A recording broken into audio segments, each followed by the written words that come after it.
What's going on, guys? I'm Brandon. This is the All Things Testosterone podcast. Today, I've got Lisa McDermott here in person. Lisa is a registered dietitian with an integrative and functional approach based out of Granbury, Texas. That's where we are too. Lisa, I really appreciate you coming on the show today. This is going to be pretty fun. I want to dive into integrative and functional nutrition and specifically how it relates to hormones. I'm also on the side, I'm interested in autoimmune disease. So if we can kind of get into those, that would be awesome. Let's just start with you jumping into your history and background and how you got into the field. Sure. Well, first of all, thanks for having me. Appreciate the opportunity to come out. As you said, I'm a dietitian. My focus is integrative and functional health. I kind of had a non-traditional route to dietetics. Started off graduating high school, deciding to pursue marine biology. And first semester, I decided that was actually probably not the career path for me. So like every other freshman in, college, we decide change our major 3-4 times. So I changed to communications, decided that's a better option. I like writing, speaking. So finished out my degree. And then interestingly, my last year, my senior year, got into a really bad car accident, had some injuries, wasn't working. I was the real broke college student. Wasn't working, had surgery, graduated, thankfully on time.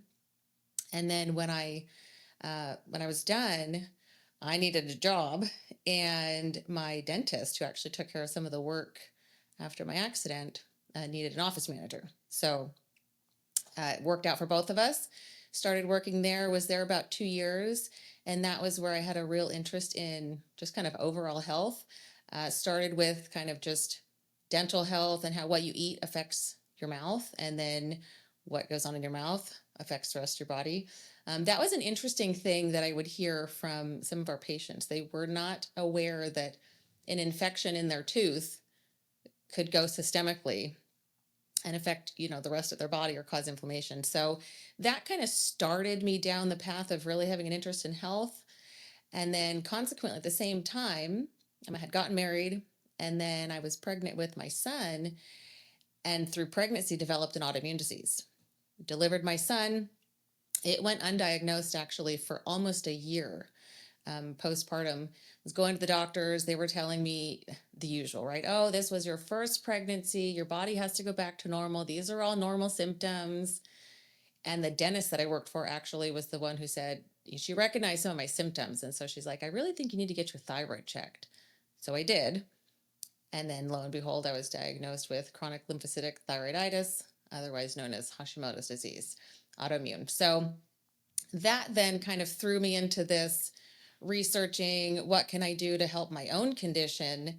And that's when I decided to pursue a degree in nutrition and dietetics. Went back to school to get my master's, went to Loma Linda, and from there graduated, and then kind of started down the route and I worked in various aspects of nutrition, from inpatient in the hospital, outpatient, renal, eating disorder.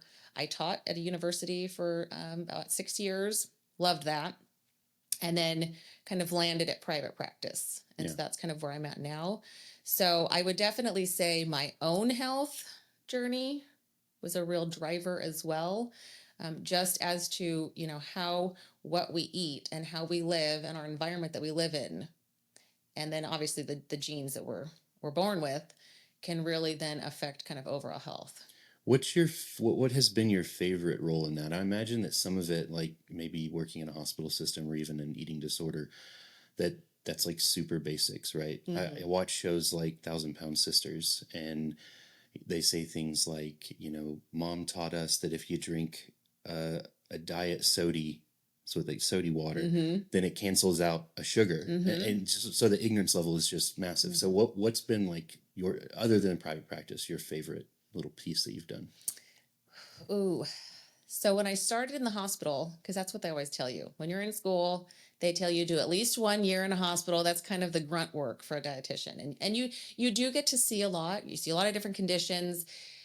But the problem I found with it was that, okay, I don't want to just see somebody who already has a condition. I want to help with prevention. And then from there, I moved to renal disease, right? Because then it was like, okay, well, now I can kind of help prevent somebody from going in the hospital. So I kind of kept going backwards, so to speak, to then teaching at a college, which I loved. I love teaching. That was honestly one of my favorite positions I've held. And then private practice is, again, probably my most favorite. But I think just the biggest aspect of what I do is really educating others and really allowing them to have the information they need. And not to say a persuade, but to really show them why it's so important. And then when they do make changes and they see the difference, that the light bulb that goes off, and then how they then proceed, and the ability to prevent, or in some cases you can reverse certain conditions depending on how far you're at or how progressed it is. So I think that is honestly one of the most just rewarding aspects of what I do, is to really see the change or the result, or be able to influence somebody's health journey so that they don't end up either, getting a disease that's preventable, or their condition improves and they can live a much healthier, happier life. Yeah. But teaching, education is by far one of my favorite aspects. What led you to make the jump into private practice? Um, Probably an inability to do what I wanted to do with the integrative and functional within many of the structures of dietetics. So in the hospital, it's very much protocol based. There's set, education materials that you give. It's just very rudimentary and regimented, and it's protocol based. It's procedural based. And then when I kind of switched from there to the renal, I had a little bit more freedom to really kind of help out, but I still felt very confined. And you're just kind of in this system that doesn't really help get people well. Mm-hmm. It just kind of band-aids or maintains, like you're treating symptoms versus getting to the root cause. So that was really kind of the reason that I moved into private practice. And at first I just was a contract dietitian. So I was on my own, but contracting with other private practices to help see patients. And even still, I was still at the mercy, so to speak, of the protocol of that practice. And so I decided to go off on my own completely so that I can do patient care how I best feel patient care should be done to really help somebody. Yeah. I, for the first time in my life, spent 4 days inpatient last year, and the dietitian on staff, I mean, it was like, here's it wasn't even a pamphlet. It's like, here's a sheet of paper, had nothing really to say. I mean, was that your experience for the most part? It's just like, here you go. We've got 6 different papers depending on what you're there for, and this is what you need to stick to. Yeah, that's pretty much protocol. Now, to be fair, many of the dietitians that do work in a hospital are fresh out of school. Like I said, that's kind of the route you're shuttled to, right? So you graduate and you go work inpatient. Like I said, you get a wide variety of experience with certain conditions, but you don't have a lot of experience really tackling from a nutritional standpoint those conditions. Instead, it really is just, oh, you had a heart attack. Okay, let's go over the cardiac diet. And honestly, most of the patients in the hospital could care less if you were coming in to talk to them, with the exception of cardiac. If somebody had a heart attack, especially if it was like really severe and they almost died, we always called those our captive audience. Yeah. They were much more eye-opening experience. Yeah. They wanted to avoid a second episode. I feel like that's how mine was. It was an ulcerative colitis thing. I didn't even know I had it, and I've had it for many, many years, but I've also got psoriasis. So that's my autoimmune. Psoriasis medication that I've been on since I was 25 has kept the UC at bay until a lapse of insurance. Jumped, left corporate, came out here on my own, insurance issues, couldn't get it, and then hospital. So I was incredibly interested in what they would have to say, and it was minimal. It was, here's this piece of paper, do these things, and so that's why I'm so interested, not only for the psoriasis piece of it, but the UC part is probably more so for me. Like that's what's going to put me back in the hospital. That's what I'm more concerned about. And we do see autoimmune diseases just they're just on the. I mean, the numbers are staggering as far as new onset or the number of cases. I mean, it definitely is something. I'm one of those numbers. Yeah. Granted, I got, like I said, my autoimmune disease started prior to becoming a dietitian, but after I became a dietitian and I kind of run through my integrative and functional model, I can sit here and go, okay, well, that contributed, right? And it's usually not one thing that creates an autoimmune disease. It's typically a myriad. So you're oftentimes predisposed genetically. There's different triggers. So it can be kind of the perfect storm, so to speak, where you check off if you have these risk factors, right? And then it's just usually the straw that broke the camel's back. And for me, it was pregnancy, right? Which a lot of times Hashimoto's will come out during pregnancy, which again is a period of obviously a lot of physiological changes, hormonal changes. So that was kind of my straw that broke the camel's back. But again, I can look back and go, well, there was this and this and this. So again, all those things led up to the dam eventually breaking and the autoimmune disease. What would you have done differently with the information that you know now through your pregnancy or before to avoid? Because it sounds like you're saying that you could essentially, in some cases at least, avoid the autoimmune disease altogether. What would you have done differently? Yeah. For many people, autoimmune diseases can be preventable, but it's not a guarantee for everybody. We live in an environment where it is impossible to avoid toxins, stressors, right? So all the things that would contribute to, again, that perfect storm, we can control for, some of those aspects, but then the other ones we can't. So for me, and in kind of my progression, so stress is a factor. Any sort of infection or history of infections is a factor. Nutritional imbalances, right? So maybe you could be malnourished. We live in an age where we're overfed and undernourished. And then there's, again, the toxins. So for me, I can look back and go, okay, well, I had surgery when I was younger. From the surgery, I had actually developed, I was getting strep throat like twice a year, developed a scarlet fever one of those times, right? So I had multiple infections. Having surgery was stressful physically on the body. It creates stress. And then obviously just the life change. And then where my grandmother was, she kind of had like it was a subdivision, but kind of more of a rural subdivision. So she had half an acre and she had some animals and whatnot. But the neighbor behind her had a larger piece of property, constantly spraying. Mm-hmm. And we actually ended up having a little bit of a claim against them because they were spraying at one of the times we were right out there and it came over. Right. So I look at, okay, well, there was an environmental toxin. So I can sit here going, well, here's these things. Now, granted, as a little kid, there's not much I could have changed. Right. But in high school, hindsight, if I went back, for sure my diet would have been better, right? High school, eating out, sodas, right? Your typical high schooler.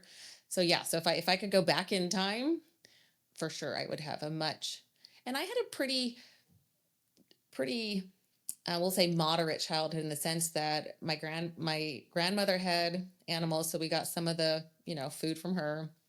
My dad gardened, so we had a lot of produce always growing up. But we also still were. I'm a product of the '90s. We still had some packaged foods, right? And like I said, candies and sodas in high school. So all those things. Now I would say I'd avoid those. Yeah. Is there a point where, is it probably different patient to patient, but a point where it's just too late? You can't prevent, like in your case, you're going back to childhood. Mm-hmm. Is there something you could have done as an adult to avoid the pregnancy being the straw? Maybe you'd have to do some testing. Believe it or not, autoantibodies can present or kind of be underlying 5, 10, even 15 years prior to when you actually, let's say, notice symptoms. So I was 20, I'd have been 21, 22 when it's like I'm starting to notice some of those symptoms, it's presenting. So yeah, I could go back 5 or 10 years. Definitely, I would say, again, had high school maybe, right? If dietary components had been improved, probably. But for me and for many other people, especially with the thyroid, because of the immune reaction and because it was pretty late when they found out, like after a certain point, there was not much to my thyroid left. It's pretty much gone, destroyed from the immune reaction. So there is no, for me, there's no going back now. Yeah. I can't regrow a thyroid. So I'm stuck, right? But there are things I can do to live well, even though I don't have a thyroid and I have to take a thyroid replacement hormone. For people who, if you're early on, let's say there's some autoantibodies to whatever your condition is, whatever the autoimmune condition is. There's some autoantibodies, but the symptoms aren't major. If it's early enough, that's where we have the most control over really trying to reverse some of those symptoms. I always like to say, think of these conditions as, even though you might get a diagnosis, right? So I got a diagnosis of Hashimoto's. That's really kind of the symptom of the problem. What was the problem, right? The imbalances in my system caused by inflammation and, again, infections and things like that. So what we're diagnosing with really, again, is kind of the indicator that there's a problem further, that root cause, right? Yeah. Further up the line. Same thing with diabetes. If somebody has diabetes, that's the diagnosis they get. From the integrative and functional, we go, okay, well, what caused the diabetes? What's the root cause? What are the imbalances? Let's go and try and address those root causes and see what we can improve with the symptoms, right, of the diabetes. So yes, there are many cases where you can make changes, whether it's dietary, lifestyle, environmental, and you can actually either halt, reverse, or at least improve going forward. Again, it just depends on kind of where you're at and how much destruction, so to speak, there was with whatever tissue is being attacked. You mentioned scarlet fever. Is that something like that, or infection in general?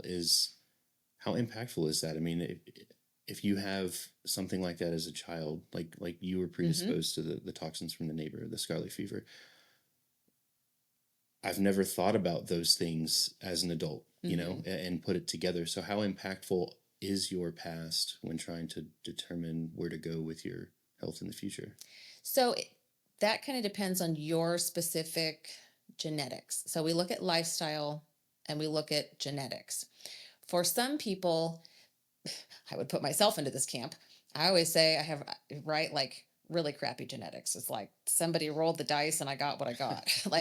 Right. So I could make all of these lifestyle and dietary changes and it may move the needle a little bit because my genetics aren't that wonderful. Yeah. Whereas somebody else could have pretty good genetics overall. And so if they just make some dietary and lifestyle choices, their needle moves much farther. So that's a key piece, is kind of lifestyle and genetics, which one for the person individually plays the largest role. If it's genetics, then we have to really kind of work within the confines of what we call SNPs, single nucleotide polymorphisms. What version of the gene did you get? Is it the really good copy? Is it the inefficient copy? And so we can kind of maneuver within the confines of what somebody has. But yes, I mean, you can make great strides.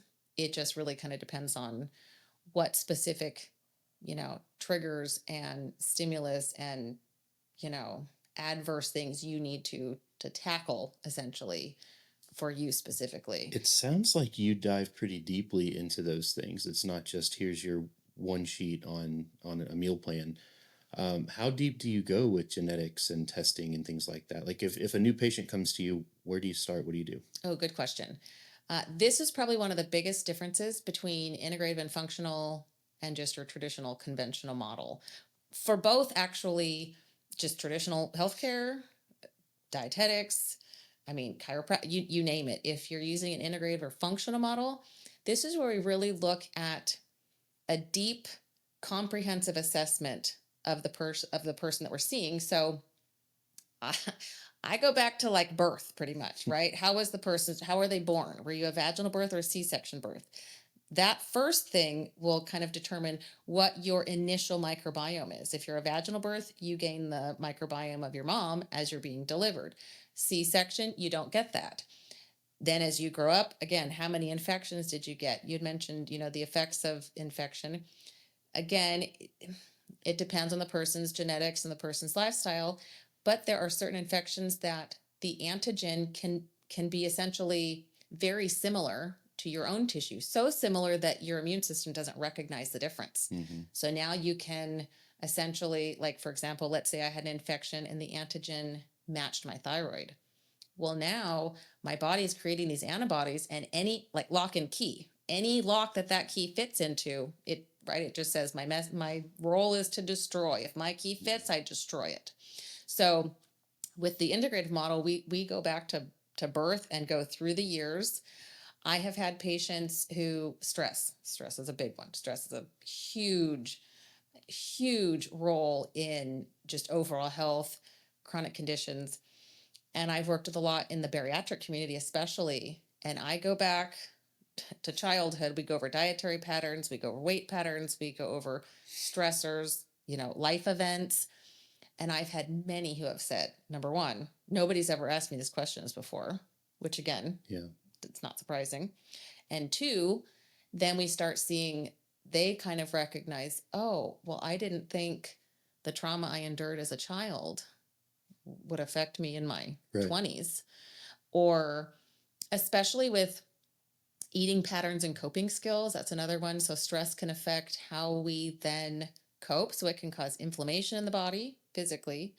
It can also cause psychological distress, and then we use certain coping skills. So with the integrative and functional model, like I tell people when they're going to book an appointment with me, I say set aside 1 to 2 hours because we are going to go over everything.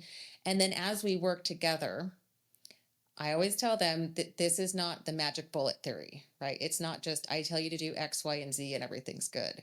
This is onion peeling, right? So we're really going through the different layers that have gotten, the person to where they are current day, and then tackling those things. So I've worked with some for over a year. And specifically too with inflammation, right? I like to tell people where your body will store stress. And what I mean by that is so for example, if you're somebody with a lot of tension, you might hold it in your jaw. So you might notice that your jaw is tensing up. Yeah. Right. So how is your jaw tensing if you're thinking about something? Well, that's kind of that from psychological to physical, right? And also I like to tell people, if you're excited, right? Let's say you're super excited to go do something. I'm sure you've probably experienced butterflies in the stomach. Sure. Well, how do you feel it physically in the stomach when you were thinking about it? Right. And that's this gut brain connection. We have a gut muscle connection, right? We're one body, soul, and spirit. We're not, a body is a separate thing and our mind is a separate thing, right? There are 3 entities that make up the one person. So with the integrative and functional model, we're looking at every aspect, right? Holistic approach, every aspect of the person. And my kind of personal mode when I go through is, if we can avoid medications, great. Now, granted, sometimes we need them. So I'm not anti-medications, but I just look at it as, if we can accomplish the goal and result we need without medication, Mm-hmm. then that's what we're going to choose, to try and accomplish first.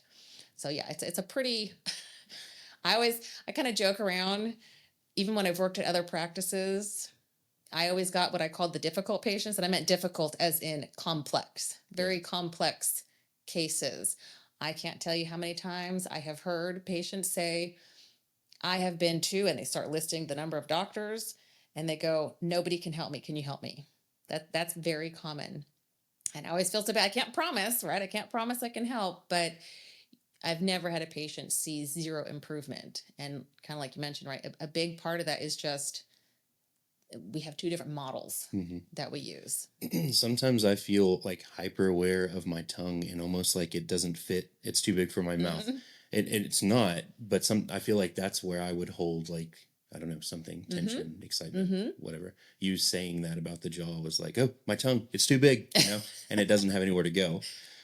I want to go back to the vaginal birth microbiome.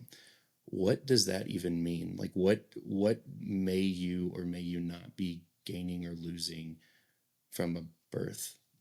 So the easiest way to describe a microbiome would be the different microbes or microorganisms that are in and on the body. So, for example, the gut is one that most people, not everybody, but most people understand that there's a microbiome in the gut. You probably have heard of leaky gut at some point. So leaky gut, or what we would call dysbiosis, right? There's an imbalance in the gut. So our microbiome, especially in the gut, is responsible for neurotransmitter development, short chain fatty acids, vitamins, right? So we need those bacteria and different organisms in the gut to live healthfully. Well, we have a microbiome on our skin, right? Any sort of mucosal layer, so in the gut, in your mouth, on your skin, in the vaginal canal, any of those have a microbiome. They're all different slightly, but they're all microbiomes. They've actually done studies with rats where they will take a sick rat that has, again, dysbiosis essentially, but on the outside, and they'll pet a healthy mouse first or rat, and then they pet the sick rat. And they'll do that a couple times, and they'll notice the sick rat gets healthy because we've just transferred the microbiome. And then vice versa, right? They've done these rat and mouse models. So the microbiome, especially in the gut, so we have something called GALT, gut-associated lymphoid tissue.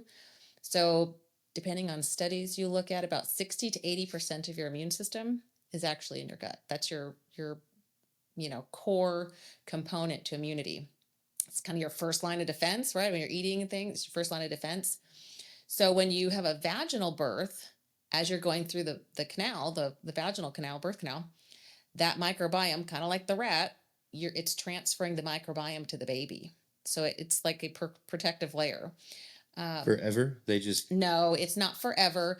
Microbiomes do not ever stay and set, and that's it. So you could eat certain foods and it's going to change the microbiome that you have. You'll have certain organisms based on what you're eating or what you're consuming or your stress level.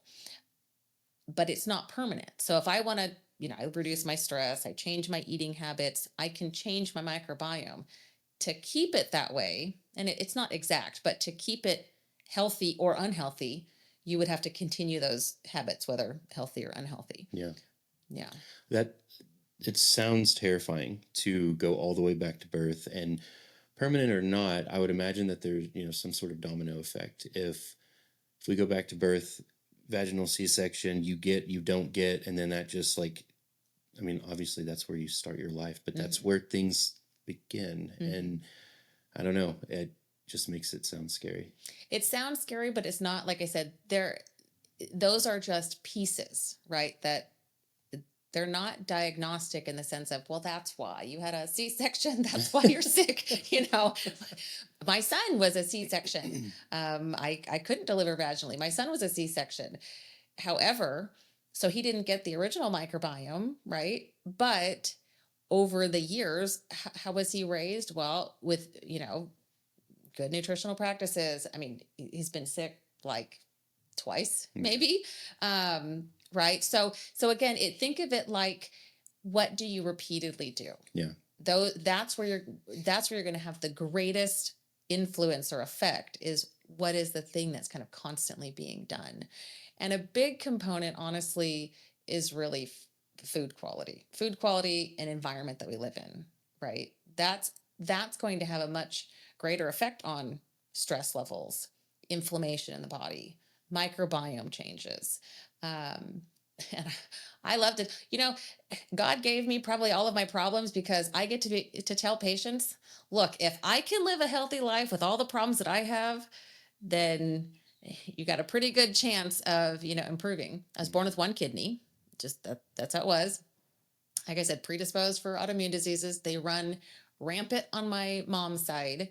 I've had some really, unlikely things happen where the doctor's like, well, this is pretty rare, which that's kind of the joke. If a doctor tells me this is rare and unlikely, I'm like, yep, that's my my category. So that's what I love being able to tell people that, it's not a death sentence because you have certain things. Again, I probably shouldn't, be here if it weren't for certain things that I was doing.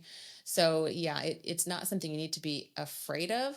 Rather, I like to tell people it's kind of more empowering, where now you know how to act and now you know what to act on and what to do to improve. Yeah. I was going to ask a question about like a CEO type person, a high driven, successful. Now that I'm thinking about it, I don't know if it's movies that are getting into my head, but in my head, super successful CEOs are super fit. They're powerful. They're ambitious. They're constantly working. They've got to have high stress levels. Is that something that you see, or am I completely off base there? No, you will see somebody who might present physically when you look at them, they present like everything is great. Okay. But biochemically, it may not be. The microbiome may not be. Um, there's things called telomeres. This is kind of our how fast or um, long is it going to take for our cells to age? What's the length of those telomeres? So there's a lot on a cellular level that can be happening that you may not actually see right when looking at somebody. But again, part of it goes back to those genetics. Some people can take more assault, so to speak, than other. Like I always tell people, everybody has kind of this like container. So let's say a bathtub, right? And does your bathtub have a clog in it? Is it cracked? Is it leaking? Is it going to overflow, right? How much can your bathtub hold and how quickly is it going to overflow? Mm-hmm. Some people, no clogs in the bathtub. It's really large. They can turn the water on full blast and the tub never overflows. I like to say I have a shot glass turned upside down. It holds like a couple drops, right? So I have to be very careful. So genetically, some people can take more assaults. Their body is capable of handling more assaults and kind of working through that. Others, not so much. I will tell you though, I worked with one guy who I think he was a lawyer, and he traveled around. He wasn't a practicing attorney. He did more consulting for different companies and things. He ate out all the time, breakfast, lunch, and dinner, because he was constantly traveling. It was funny. He actually wanted me to research all the restaurants in the cities that he was going to tell him what he should be eating at these restaurants. But he was having some GI issues. He was starting to notice that weight, and he was working out quite a bit, and he was starting to notice that weight wasn't really being able to be maintained as well as it was before. And he'd done this for years. So for him, it took quite a few years to catch up. Mm-hmm.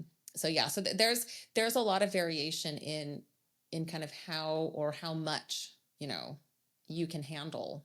Yeah. And also stress is not the same for everybody, right? So a lot of us might go, well, that event didn't bother me at all. Whereas the other person could go, what do you mean that event didn't bother you? I can barely get past that event. Yeah. So our response to stressors is different as well. So again, part of it is kind of our nature and our genetics. How do we view things? People who tend to be more of the melancholy personality, they tend to see more problems as far as the gut issues or health problems, depression. But again, if you look back at that model, it kind of makes sense, right? They're the ones that maybe they're super sensitive, they're very empathic, and all of these things to them are major stressors. Whereas somebody who's, let's say, not as, melancholy, not as empathetic, they're not going to take on that stress very Mm-hmm. much. So it's not going to cause the same effect.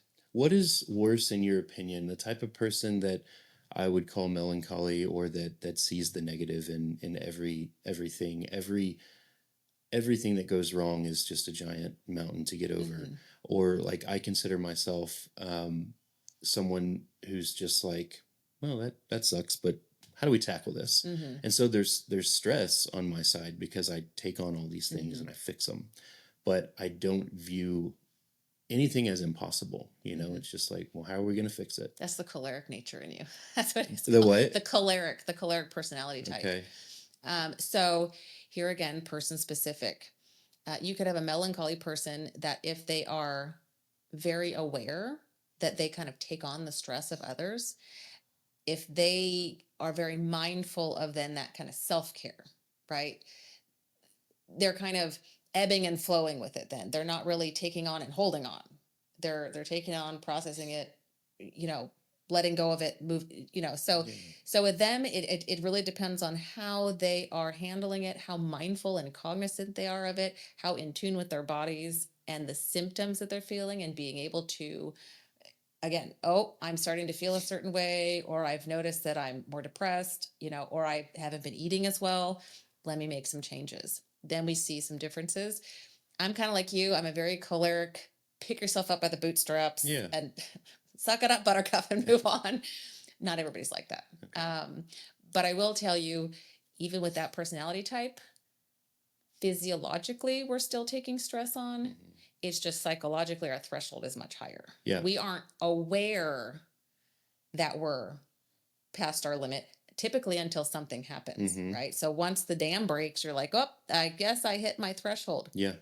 But realistically, it was already mounting. But then it's so Sometimes clear. Mhm. I can look back with my wife and I'm like, okay, this is where it happened. You know, Mhm. this episode, whatever it was, that's I should have stopped, you know. Mhm. But I do. It's like, well, my father-in-law is the other. He's the, well, you're not gonna like this. This is Mhm. terrible news. And then Mhm. he says it, and I'm like, it's no big deal. It's XYZ, you know, whatever.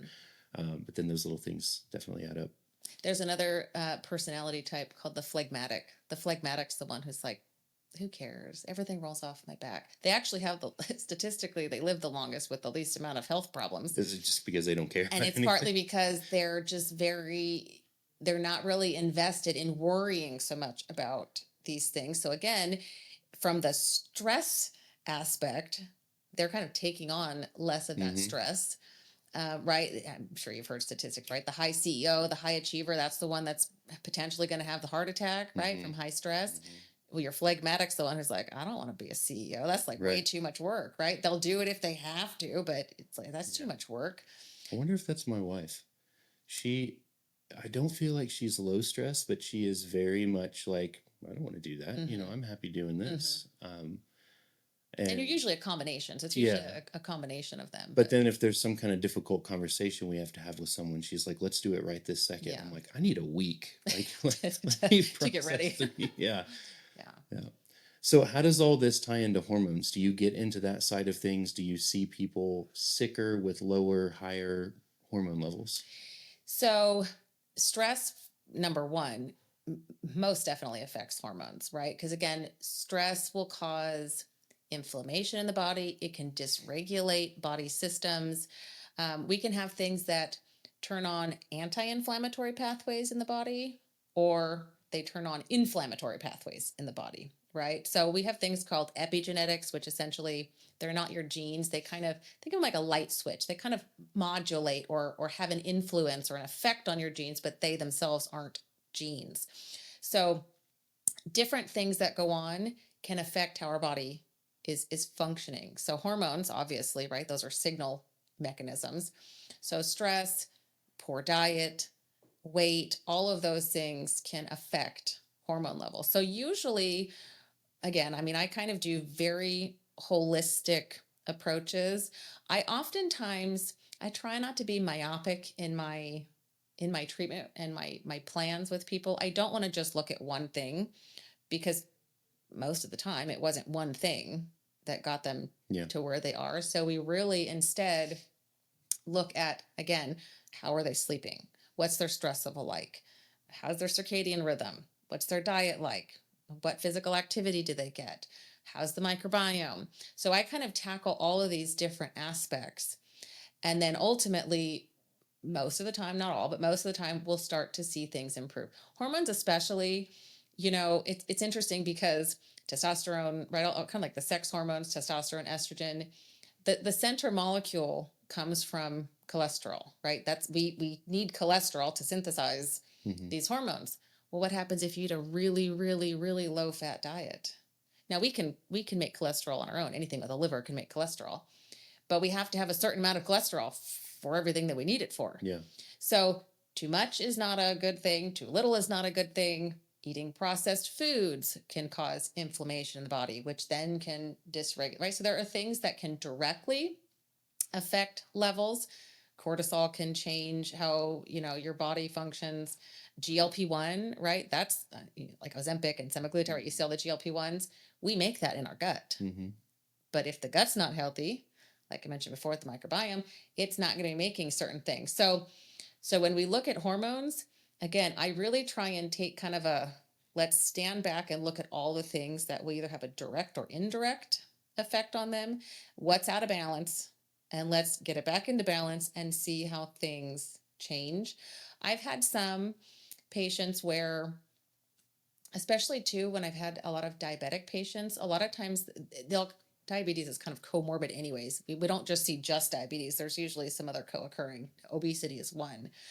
So when we tackle blood sugar levels and we tackle weight, like I said, by default we tend to see improvements in things. It's interesting too because obesity rates have just continued to skyrocket, right? They're just on the trend from the 60s, 70s, 80s, right? I mean, you can just look at the Mm-hmm. maps and it's expanding.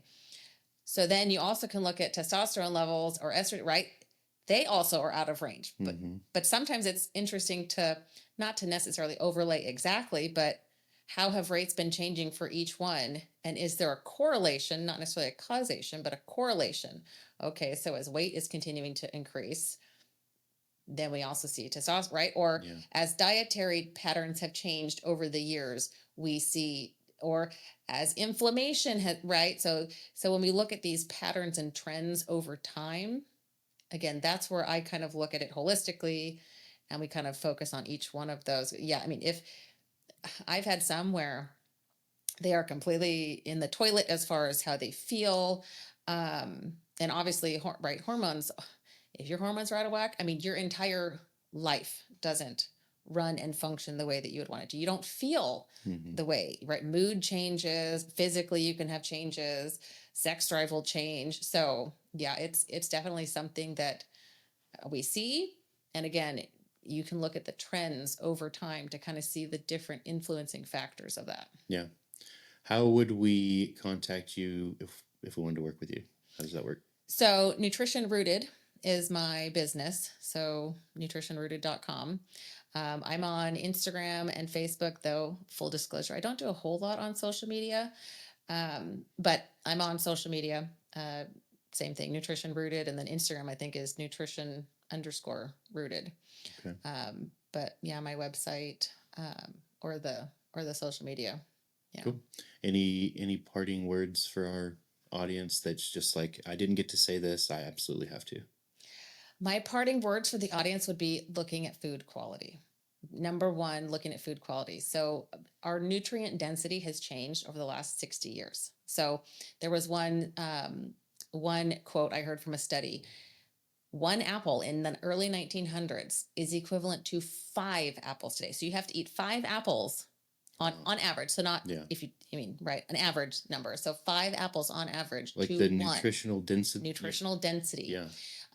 There's another study that I looked at. It said from, I think, the 1940s, so the past like 50 to 70 years roughly, we have lost about 20 to 50% of the nutritional density. So again, 50 to 70 years ago, an apple or an orange or a banana had 25 to 50% more Yeah. nutrient content. I mean, it than we makes have today. sense. You know, everything was organically grown by your neighbor Mhm. 100 years ago. So, yeah, I mean, it checks out. So that's what I tell people, really try and avoid the diets, right? Because really and truly, it's not so much what you eat as it is what is the quality of what you're eating, right? Yeah. I mean, I drink raw milk. We do grass fed, grass finished. I mean, my fat content is probably much higher than it would be recommended, but my intake is much less. I'm eating more nutrient dense foods, less food overall, but it's more nutrient dense, Mm-hmm. and it's whole foods, right? Again, a lot of the processed packaged foods, you can be overfed but undernourished. Yeah. Yeah. Cool. Well, I appreciate you coming on. This is fascinating. I think I usually would say this with a guest, but this time I think I've really made it. I think I'm going to contact you and go through the steps and see what we can do about the UC and maybe even the psoriasis. Yeah. Cool. Thank you. Appreciate it. Appreciate the time. Yeah.